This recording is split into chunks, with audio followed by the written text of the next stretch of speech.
Hi, welcome to HardReset.Info. In front of me, Brother printer, and now I'm going to show you how to check usage statistics on this device.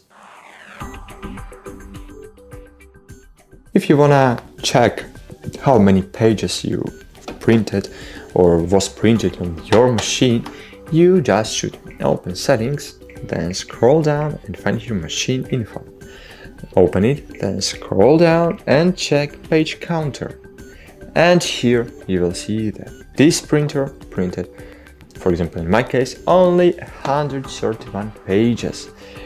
And it's very important to know that here this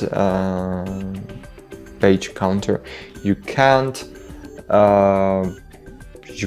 remove, you can't I don't know, reset this counter using the factory reset feature. No, it's difficult to reset this count.